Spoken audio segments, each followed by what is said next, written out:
Coming to you from behind a plexiglass barrier at Kingsbury Hall, I'm RJ Balde, and this is the Trichome's Hash It Out podcast. On this show, we feature conversations about trending cannabis topics. We also bring in industry insiders and influencers to discuss their point of view. In this episode, I'll be talking to Dane Hoffman about forging a new path in a brand new legal industry. We'll also talk about the logistics in launching cannabis businesses in traditionally conservative communities, helping those communities to shed stigma, and much more.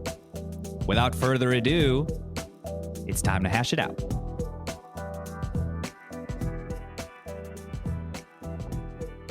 Today, I am joined by Dane Hoffman, founder of Utah Cannabis Agent Training and Compliance Officer at Dragonfly Wellness, Utah's first medical cannabis pharmacy. Welcome to the show, Dane. Hey, how are you? Thanks for having me.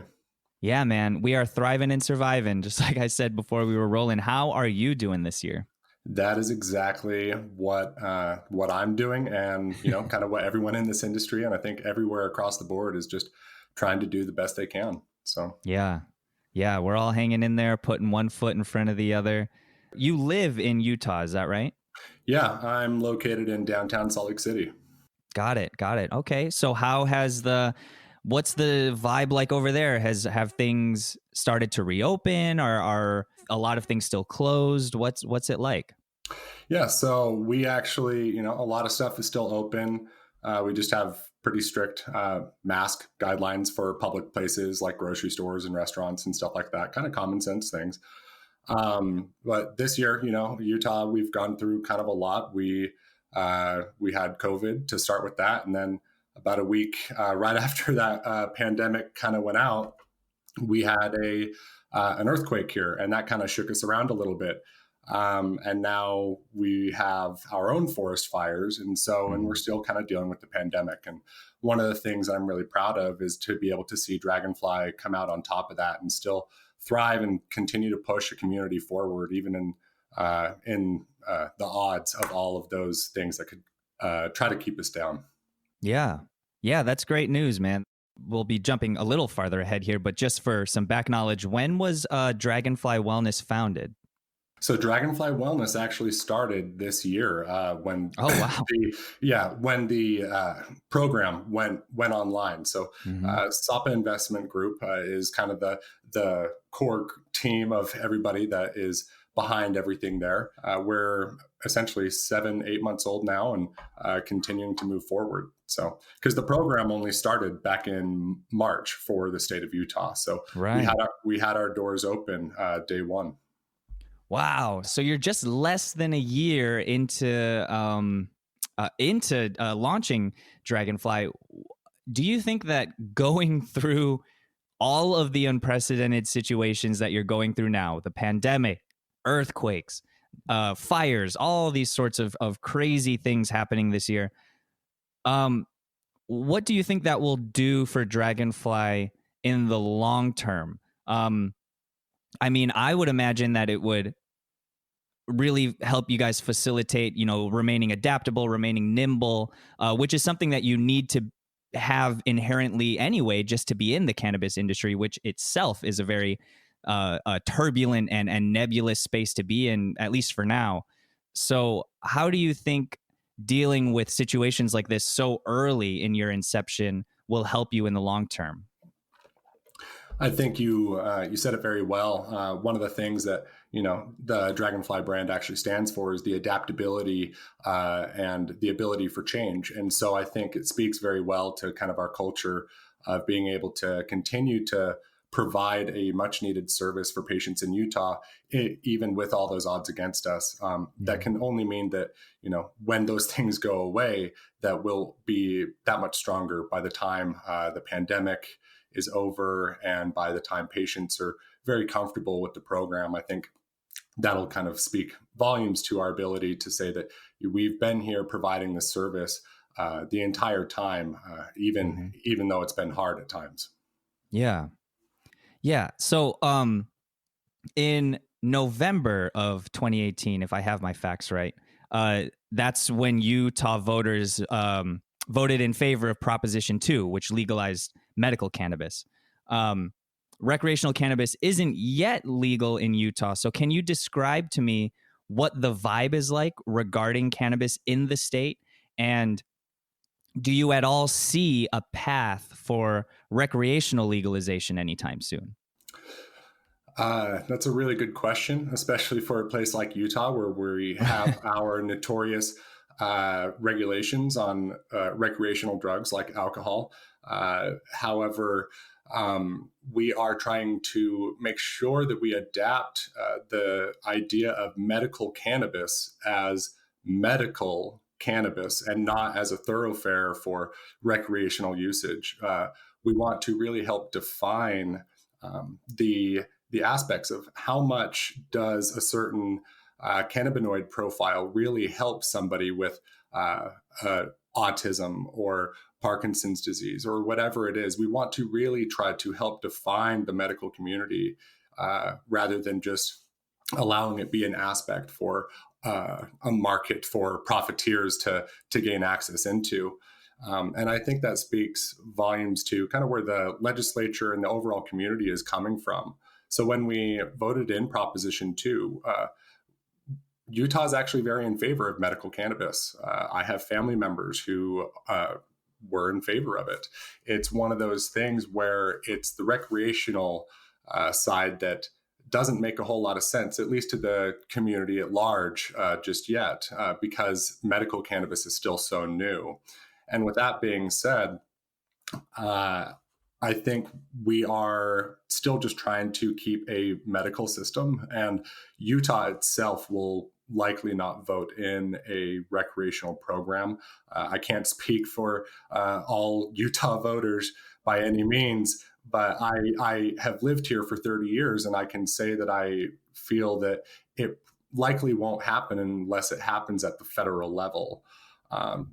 Because even if it happens at the federal level, Utah will likely go about it, much the same way that we've probably gone about alcohol regulation and kind of tighten it up a bit, which is all to, that is the great debate of America. So it just kind of comes down to adaptability and change. And I think overall, if Utah wants to continue to be a member of the society that's adapting and changing around it, we will have to find a way to continue forward with the rest of the nation, no matter what that trend is.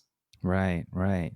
Now, you just mentioned that you have you've lived in Utah for 30 years. Is that where you're originally from? Yeah, born and raised here in Salt Lake City. Okay. So you've seen the changes, I would imagine, over the years in terms of the acceptance of medical cannabis in the state. I mean, medical cannabis has only been legal for almost 2 years now. Next month, it'll be 2 years.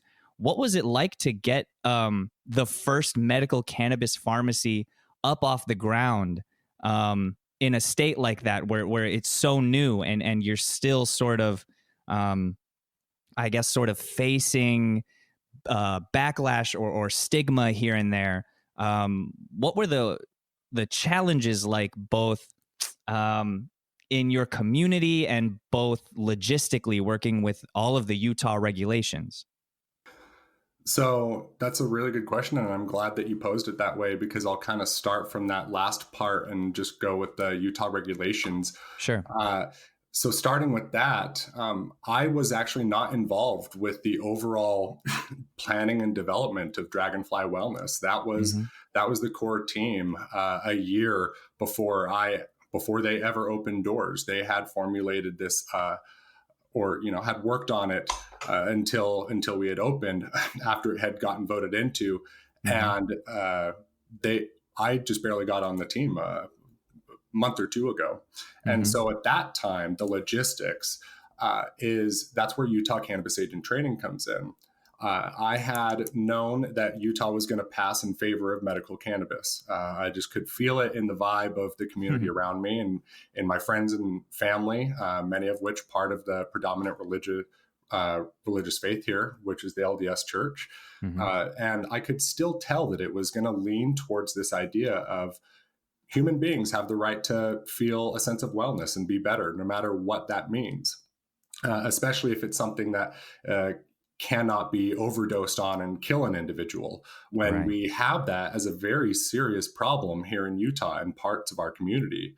Uh, so we have one of the highest usages of opiate addiction rates from pills in the nation. And so it made very much sense to me to see that we were going to vote in favor of medical cannabis. And so I started to see, how can I get involved with this part of my community and make sure that this happens and make sure that it's a success.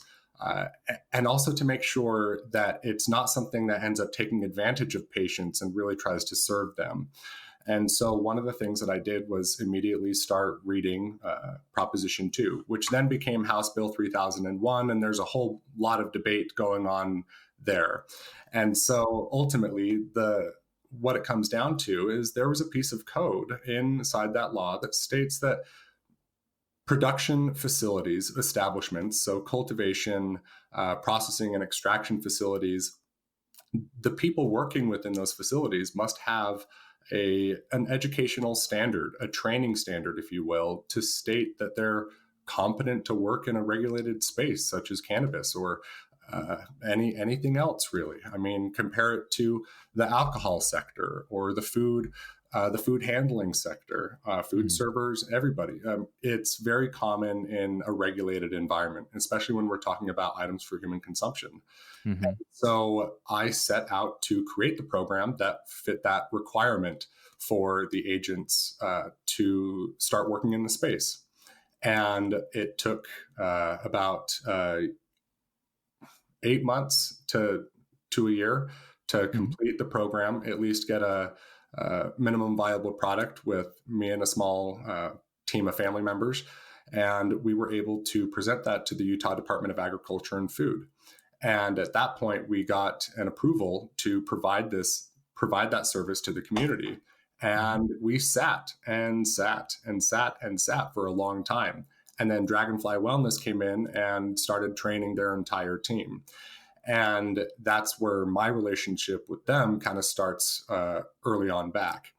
And so that being said, they had really taken a good step at that time that I'd noticed that was also different from some of the other licensee holders in the state of Utah and also at the national scale. They wanted to be able to focus on doing what they could do, which is being a vertically integrated company and growing, extracting, and then providing a pharmacy to patients as well.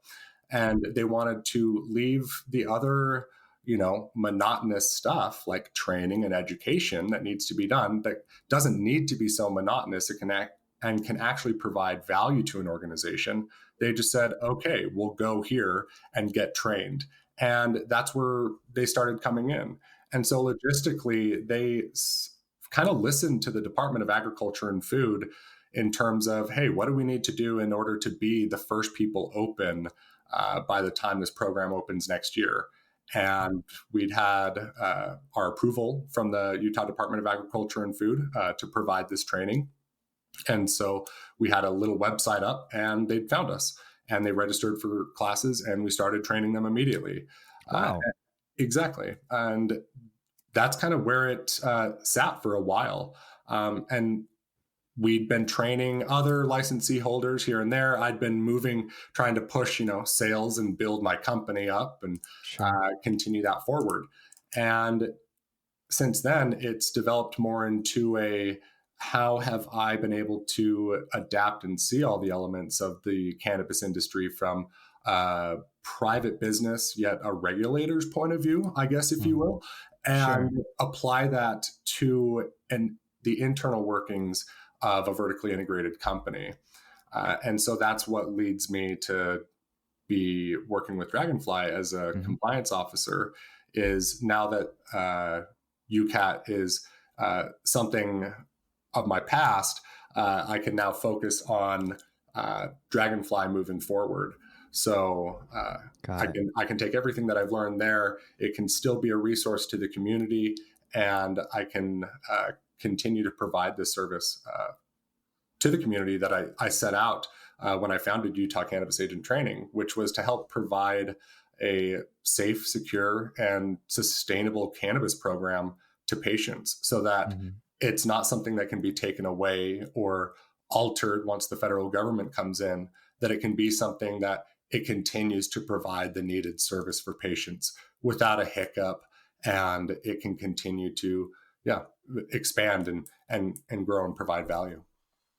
Wow, that's so important, man, and that's such um uh you know, bold and noble work to make a point to provide this training and to make sure that medical cannabis patients have access to this, um, and to be on the front line, you know, on the bleeding edge of the market in a new region like that is so great that you were able to set all of that up and get all of that in a row, you know, in a relatively quick period of time.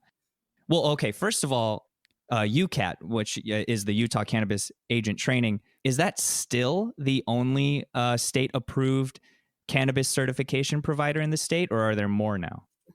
It is the only third-party provider. So other licensee holders can still have their own internally approved training program, just like any other company can have an employee educational training program for Okay. meeting regulatory requirements, right? Mm-hmm. However, sometimes it's easier to just get a pay pay a company to train your employees in the way that they need to be trained.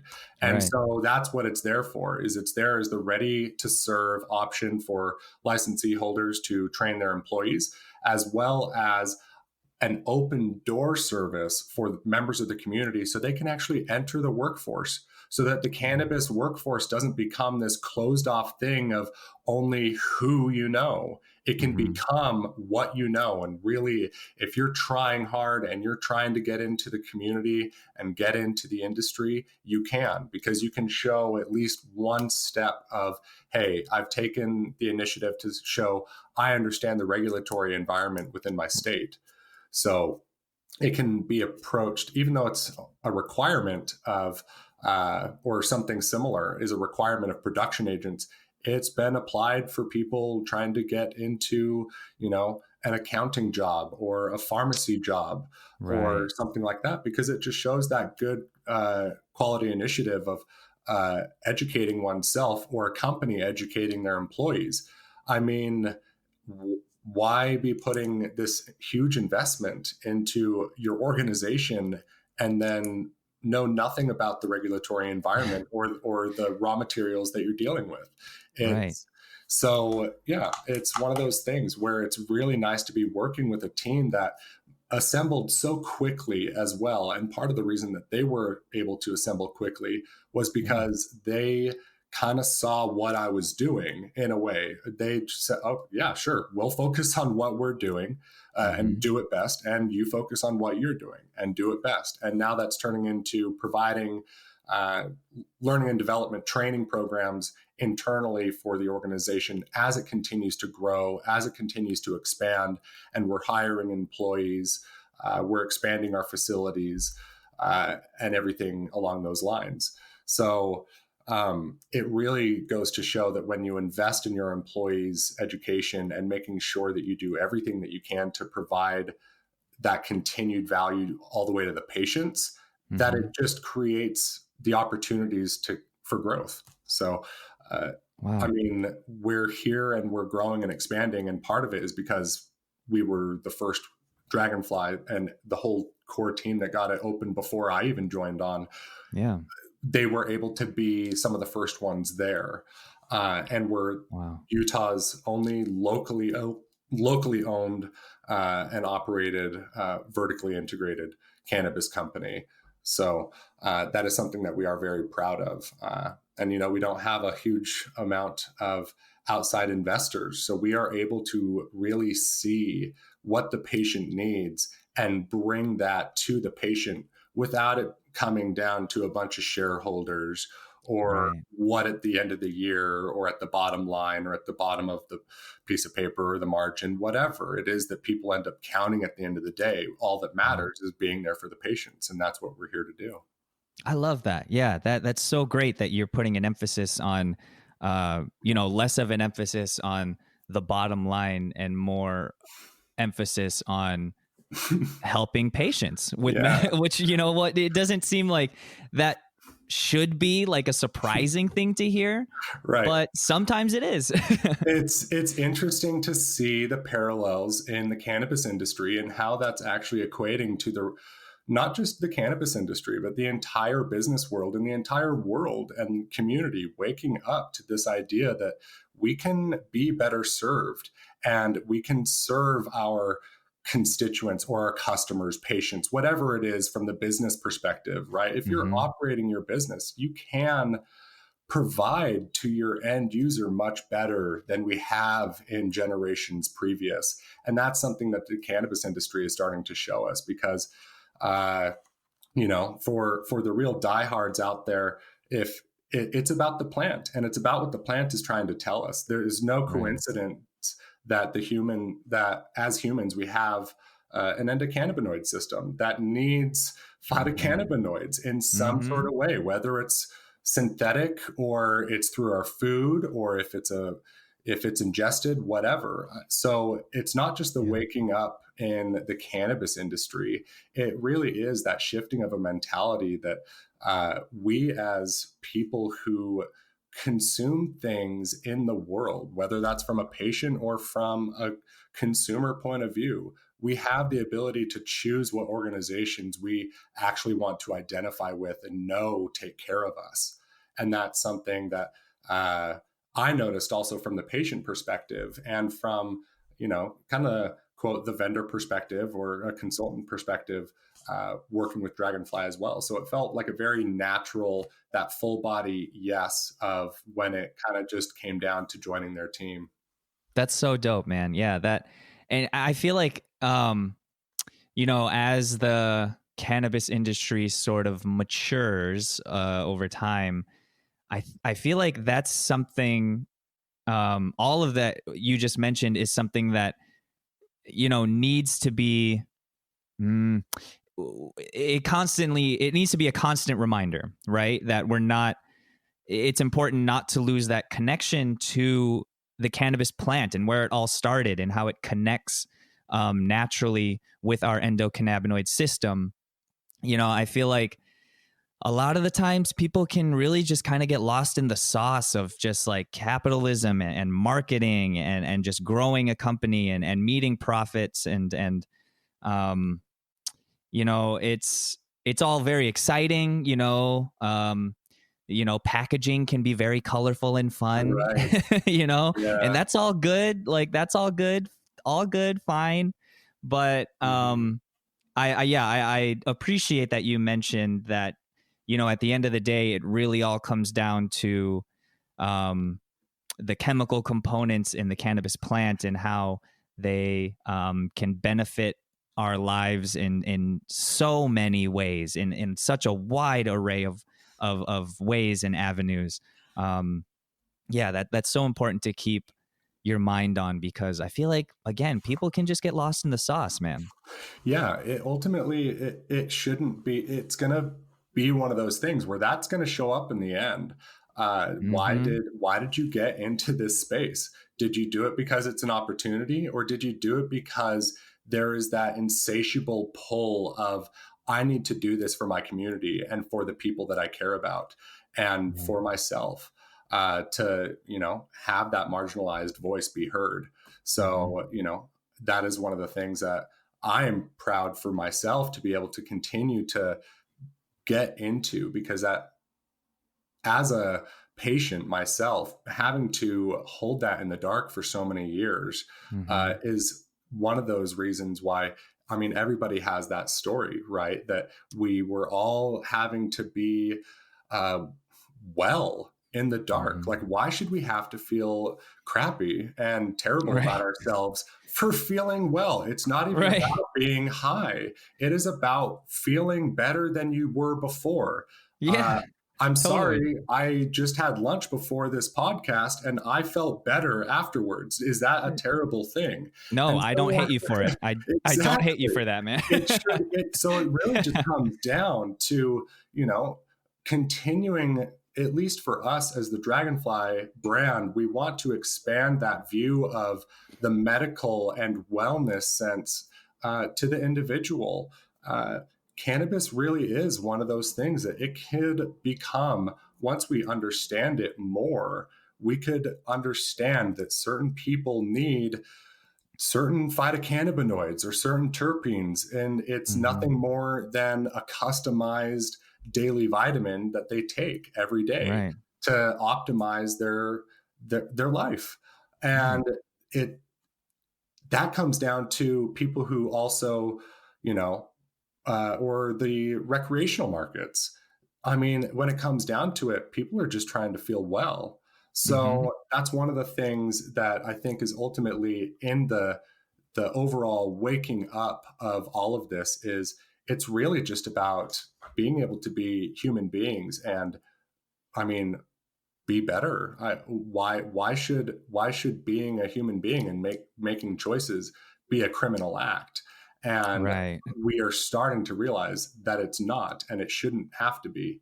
So it's really nice to be part of the momentum carrying that forward, that says, now that we all understand where we are, why are we here?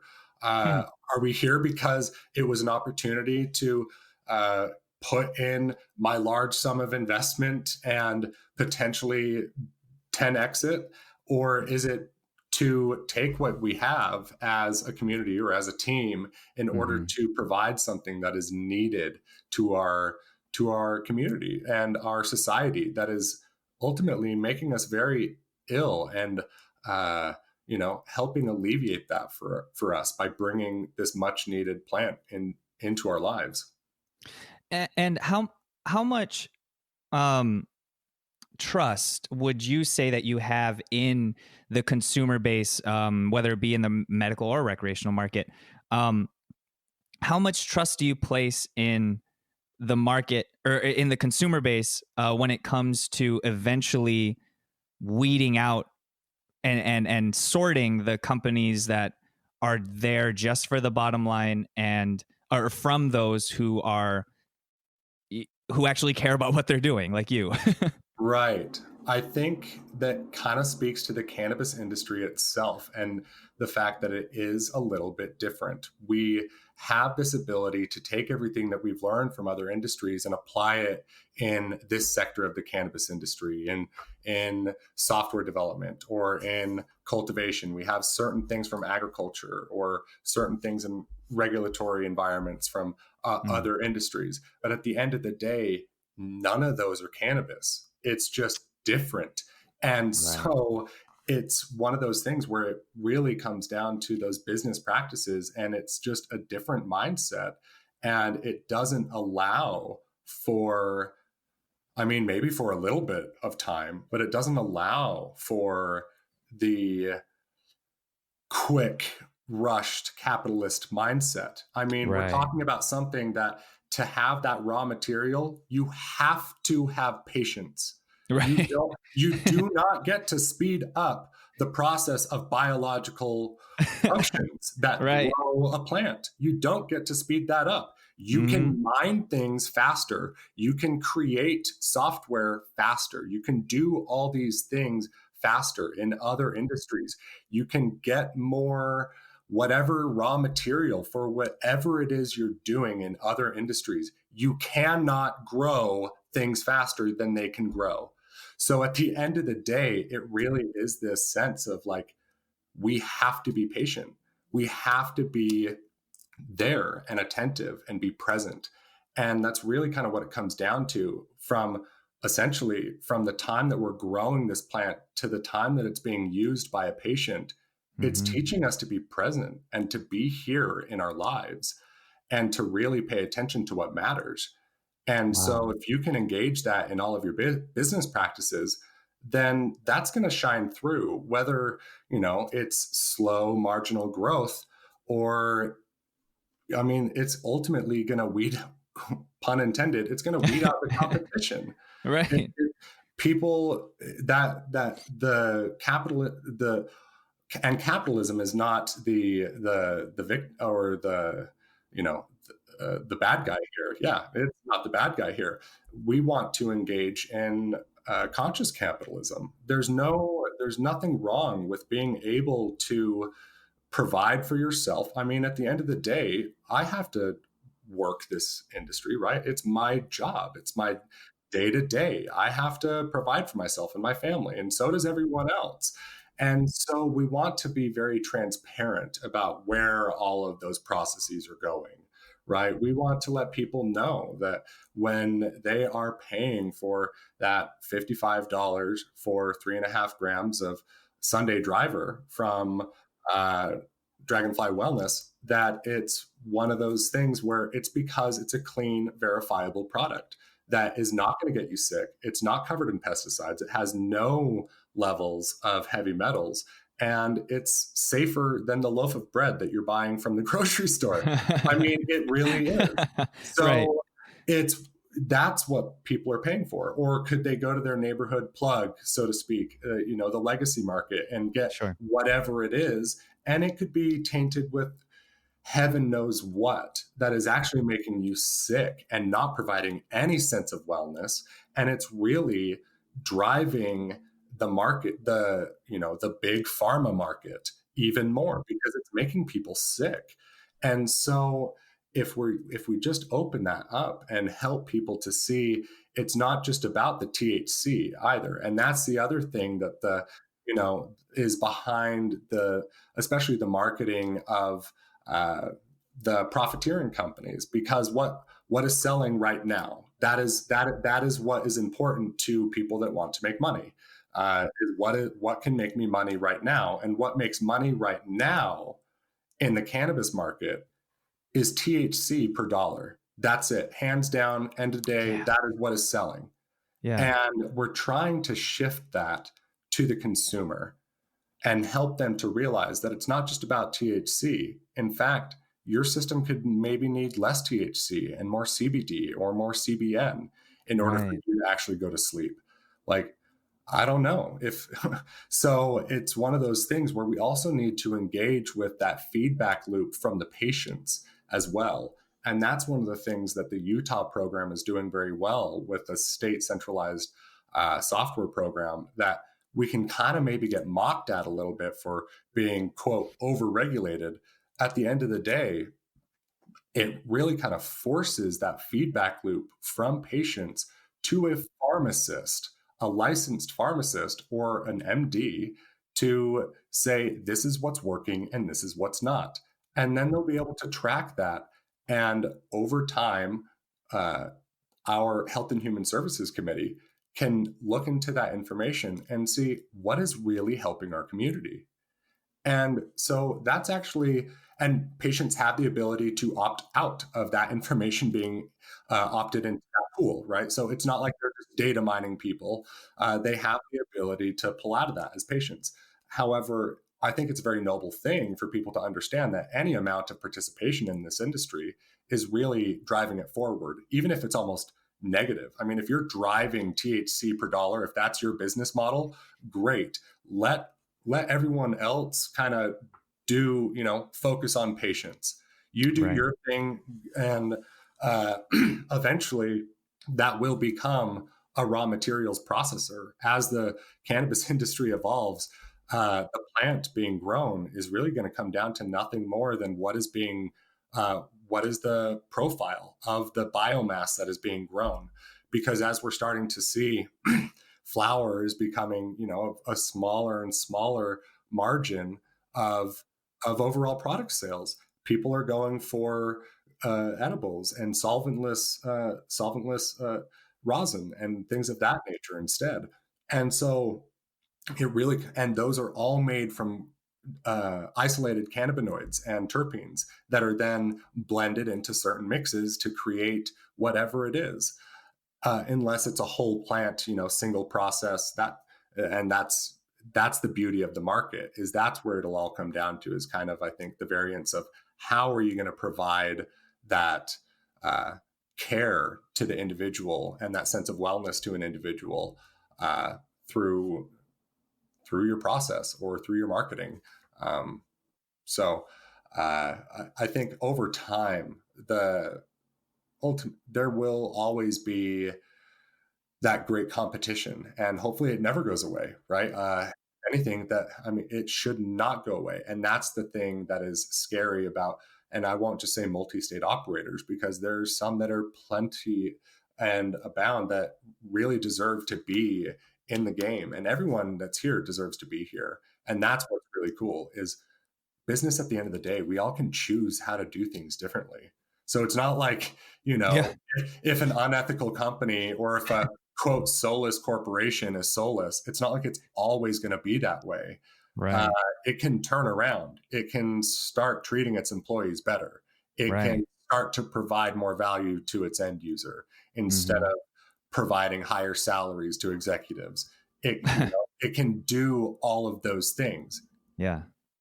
Yeah. And I, you know what, it's like in tying that into the current day, I feel like a lot of, big companies, um I feel like a lot of the times the bigger you are as a company, the less swift you are when it comes to making drastic adaptations or drastic improvements, even. Um, but what if this year has done anything during the pandemic? It has sort of forced small and large companies to make necessary improvements and adaptations or die, pretty much. Right. you know Right. like they're making changes that probably would have taken them half a decade to make, maybe. Exactly. Or in the most ideal environment, you'd have a couple years to engage in a plan, right, Right. to alter the course of your organization in that fashion. Um, and kind of on that note, that's one of the things that I noticed personally for me this year was kind of almost no change in my personal work habits, simply because I was self-employed as either a high-rise window cleaner or with UCAT. And Yeah. so it's one of those things where I never felt that kind of ding from the environment. And it also didn't apply to Dragonfly, because one of the things that we have, again, is that ability to move where we need to with the market when it needs to for the patients, because we don't have that huge investor backing that's telling us what to do. We have end-to-end control from the plant to the associate saying hello and goodbye to the patient. So we have total control over that process. And that's what really makes the value in our organization that we're very proud of, because we have that determination to be able to really listen to what our community is saying, and and and give, and just give what it is that they need. And we continuously give in a lot of ways. We're associated with a women's shelter right across the street from our wellness center, and we help to provide, at least, it's not a whole lot, but we engage, or it is a lot. It's a lot to be there for these ladies that don't have anyone to show them that we care to keep the streets clean, that they are there. They're living on those streets. And so we at least get out there, and our associates will get out there as well and help clean them up. Because at the end of the day, if that's where those people, those ladies, those people have to live, we want to at least make that a clean environment for them. I mean, so we're constantly doing, neighborhood Hmm. cleanups, giving back to the women's shelter. Hmm. Uh, this month is Breast Cancer Awareness Month, and we're giving back a number of our proceeds back to organizations that benefit that part of our community that is affected by breast cancer. So Hmm. we are always looking for ways to uh, give back to the community when we're listening very intently as to what it is that we can do. And that's one of the ways that this team was able to be there so successfully in the formation of Dragonfly, was by being there and listening in the first place. So before the Yeah. entity was even formed, this team was sitting there listening and listening to the community that is at so much in need of good leadership from good organizations that aren't there Hmm. to profit, that are there to provide something for them that they need. So I love that. And that brings me to the next topic that I wanted to talk to you about, because I love that Dragonfly makes a point to, like you said, give back to that community. Um, I understand that a portion of every purchase made at Dragonfly is directly sent back to communities in need and donated to local organizations. I checked the website yesterday, and as of last night, um, since March of 2020, Dragonfly Wellness has made a total of $56,206 in donations to local organizations and communities in Utah. First of all, that's amazing to hear. Second, I love that that Dragonfly offers that data and that information on their website. So, tell me about the importance at Dragonfly, and even for you personally, of being involved in the community and giving back, not only to help those around you and to help those in need, but also to um, further shed the stigma that surrounds cannabis, particularly in more traditionally conservative communities. Definitely. So on that personal note, uh, Utah is a very special thing for me. I mean, I'm from here. I live here. I've grown up my entire life seeing people, even, I don't know, far and from here, just kind of bashing on the place while we're sitting here growing and turning into this awesome community. And now we have a thriving tech sector, and uh, it's really amazing to see what it's become. And I've just always known that there's something kind of waiting here that is just kind of waiting to be able to give back to its community. And that's one thing that Utah has always been very good about. It's in the founding of the state to kind of be here for each other and to have our neighbors back. That's a very big part of the founding of the Mormon faith, and ultimately the founding of the state of Utah. And so we like to be able to. I mean, we're very well aware of the fact that as an oasis in the West as well, that we kind of have to find ways to be adaptable, to change and innovate amongst ourselves to provide for our own community. And so I I love Utah, and I really appreciate the fact that I was able to start giving back to my community in a small business that I created. Uh, Mm-hmm. I instantly knowing that I helped an organization, Dragonfly, later down the line I would join. I helped them to gain their licensure, or not licensure, but yeah, get their people trained and actually working and providing product to patients. Mm-hmm. And then to know that it is so tied to the founding of Dragonfly and the whole team. Uh, our CEO being a female from Vietnam, Oh, wow. so it's minority owned, Mm-hmm. female owned. We have this idea that Utah has given back to their families, to my family, to our community.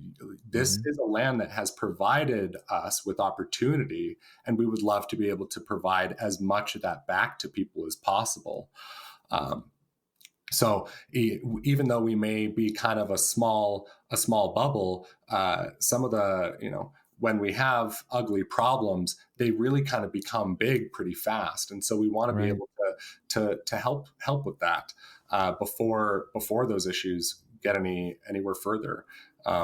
So in any way that we can give back to Utah is ultimately only going to benefit our organization in the long run. I mean, if you give back to, uh, I mean, hypothetically, you give back to any organization, it trickles down the line to that individual who then can Mm-hmm. potentially have a job and be stable and be a contributing member of society, and or just a more fulfilled individual in what it is that they are doing. And that's kind of ultimately what it is that we're all about, is being here for each other. And so that's one of the things that I loved about being able to see that in Dragonfly, was that idea that they're really here for Utah, and not just trying to profit off of a demographic that may or may not purchase product X. They were really here voicing that story of, we are here for Utah. And I could really feel that as well. And that's something that's very important to me, and to the Department of Agriculture as well. I mean, we have a whole, Utah first, buy Utah local. We love our small local businesses here. And so that's one of those things that was also very important to me, was to see that it's a small local business that is part of the community, that is also giving back to the community, that it's not just something coming in trying to take advantage of pockets that exist and people who are sick to make a dollar. So I could really feel that message at the end of the day. And it just resonated with me personally. And I continue to be able to grow with the Dragonfly team and continue that message with them. And it's only becoming louder. So, I mean, case in point, right now, I mean, we're right here talking about it. So we're getting louder, and people are starting to know about us. And that's something that we're very proud to be able to do. And you mentioned a dollar amount of what we're putting out there for the community. And that's really, that's what it comes down to. If people want to talk dollars and cents about the cannabis industry, like, that's what it comes down to, is how many people are you helping? It's not necessary. And money is just a tool to provide that connection of a need and a service, and to people, or whatever it is. So we understand that very much at the core of, of who I am as an individual and who we are as an organization. And so, it's a wild ride, and I'm just excited to be part of it and continue to try to push the industry forward, and not necessarily even just, our own organization. That stigma against cannabis is one of the hardest things to overcome, because there are people who even use cannabis who stigmatize other users of cannabis. And weird, right? It is the most bizarre thing. It's like, my reason's more legitimate than yours, or whatever. Yeah. And it's very interesting to try to overcome. And so that's one of the things that I'm excited to be a part of, a larger team to carry on the overall growth and strategic vision of UCAT, is to provide that educational need for the community in terms of, what is this that we are getting ourselves into? Like, really though, what are we getting into, and how can we make this better? I mean, everybody knows something, but no one in this industry or anywhere doesn't know what they don't know. So I'm excited to ask the right questions and kind of figure out what those are. Man, that's so rad. Like, I can feel the passion that you have, and your intentions that you speak of to, not only grow a flourishing company, and to, help benefit your family and those around you and yourself, but also your emphasis on giving back to the community, and making sure that those in the community know that you're there to benefit them, and not what some other company might do if they come into a town and just try to take advantage of those in that market. In the way that you speak, I can feel that coming from you. I can feel that aura coming off of you, man, and that's so rad.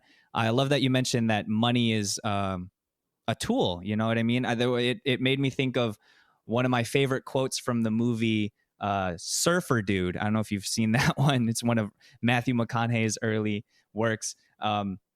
Woody Harrelson says, money is kind of like manure. If you don't spread it around, it starts to stink up the place. Right. And that's something that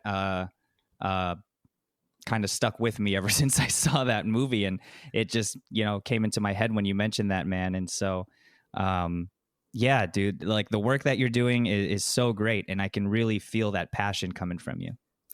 Yeah, Yeah, thank you.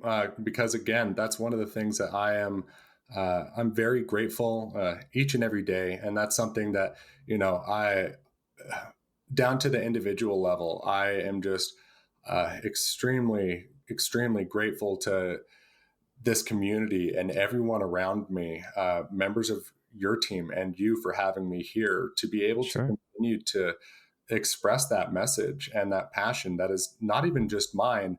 Part of that passion is because it is, I just know that it's not just me, right? Mm, It is so many other people that mm-hmm. maybe don't necessarily have the gumption to speak up or have that ability because they are uh, so judged either by Mm-hmm. their employer or their family or their religious institution or themselves because they don't understand enough about this plant to even let go of their own judgment Right. about themselves. And that's just a whole other layer of being well as an individual. So it's like, we should not have to be felt bad about being humans.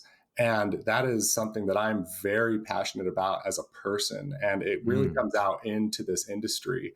And so it's just, I'm very glad to be able to continue that, not just for myself, but for everyone else that, you know, wants to be able to do something for the industry or try to make it better for their kid or their for their relative somehow through the mm-hmm. use of this plant. That's ultimately what I'm really trying to be here for, is those people that are, we want to see a sense of being better. We want to be better, not just as individuals, but as a whole, as a Mm-hmm. nation, as a globe, as a human species. We know that we can do better. There's another reason why the whole uh, cannabis industry is not just sweeping the US, it's the entire world right now is Right. kind of going through some change on it. Mm-hmm. So it's at the end of the day, I'm just one voice of many that I try my best each and every day to wake up and to be there for my community because I'm part of this community and Mm-hmm. I have to live with myself. I want to be here. I want to be engaged in my world, Mm-hmm. and give back to those people who maybe don't even necessarily know that they need that help, right? And Mm-hmm. that's another part, is there's a whole other portion of this end users, patients alike, that maybe don't even know how this could help them. Right. So uh, that's one of the biggest things, because I've been able to carry that, like I said, with myself through my own usage for chronic pain and PTSD over the years. Mm-hmm. And it really is one of those things that alleviated and not just got rid of, but made it so that those things were aware. I was aware of how, PTSD or emotional dysregulation was affecting my life. It didn't just go away. Sure. It's not like you just get to be high and just ignore your life. You get to Right. be more engaged with your life. And Right. so again, I think it really comes down to it's just trying to teach us to be present and to be patient and wait and to enjoy our lives, and that Mm, feeling well is not a bad thing. If anything, that is exactly what we're here to do, exactly. is to feel well. So, yeah, again, I appreciate it so much being able to engage with that part of that story, because it can be so, like you said, and you put it so well, it can be overshadowed by the profits or the flashy Mm-hmm. packaging or the business models or the new facility or the new technology or whatever it Mm-hmm. is. And those are all things, just like money, those are all just tools. Those are Right. all just tools to the end result of a human being having a better existence than they did before they used cannabis. Mm-hmm. Totally, man. Yeah, it's so important to remember to stay human, right? Yeah, To inject a little humanism into what you're doing is definitely the key. And I'm grateful for the work that you're doing, man. I'm grateful for the passion that I can feel radiates off of you. You know, sometimes we move faster than what the earth is ready for, and it's important for us to stay in tune with um, nature's pace, man. And yeah, exactly. If yeah, that's one thing this year has taught us, right, is uh, natural disasters, those types of things, a pandemic that is just saying, hey, close your doors, don't go outside as often, don't, avoid the party if you can, that type of thing. It's just one of those things where it just goes to show, yeah, we can slow down a bit. We can slow yeah, down a bit and still thrive. Not only can we thrive, we'll probably do better, right? Like it's probably not on and just like the industry, it's going to accelerate a lot of things this year. The right, cannabis industry, every industry, it's going to accelerate politics and social dynamics and everything. It already mhm, has with all the protests that have been happening and everything. It's a great moment for change and for being able yes, to notice. And those moments of change are just, it's a fork in the road. And so that's the perfect opportunity for an individual and for us as a community to really say, okay, which way do we want to go? We can go the way that we've always gone, or we can finally go this way. And mm, that's one of the things that cannabis is ultimately about, is saying, hey, we can do all of this differently, from industrial raw materials to pharmaceuticals to mhm, how we run our businesses, to mhm, how we engage with our communities at a regulatory level. It's showing how we can do all of that differently. And so it's just an amazing time to be alive, and it's a great sector to be in. And so anybody that wants to be in the cannabis industry, and to anybody in it, they already know, you just have to take what you know and apply it to where it fits mhm, in that industry.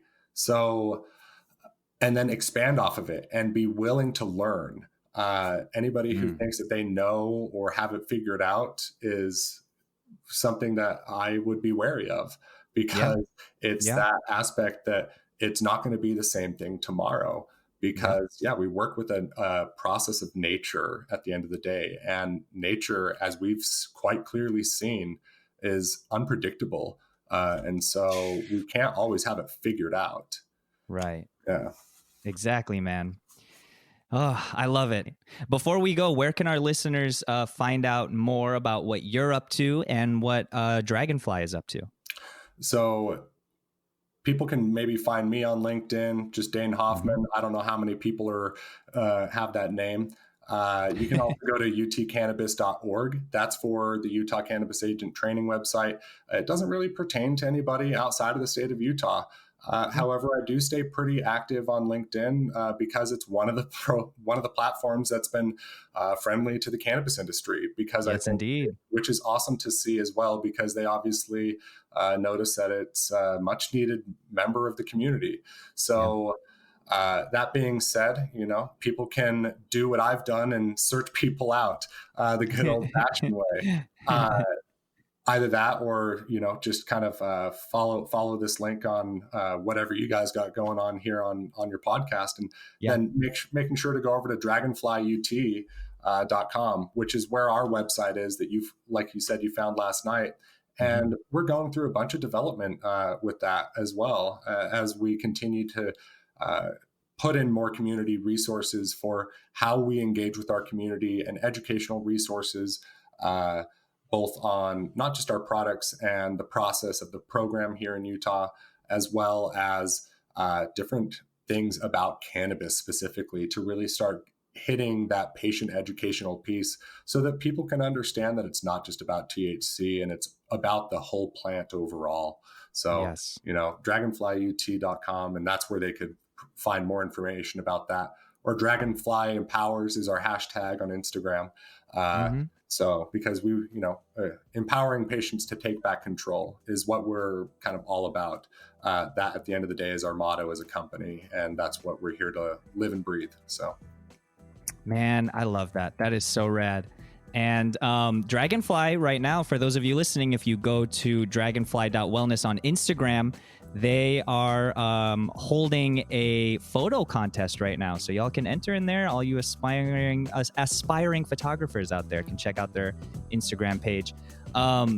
Dane, thank you again so much, man, for joining me today. I hope you continue to stay safe and be well. For you and for those around you, man. Hope you continue to stay well and keep up the good work over at Dragonfly. And I hope we get to talk again soon, man. Yes. Hey, thank you so much. And same to you. My thanks again to Dane Hoffman for joining me. If you are a member of the cannabis community and have a story you want to share with us, we would love to hear from you. You can reach the show at hashitout@tricombs.com.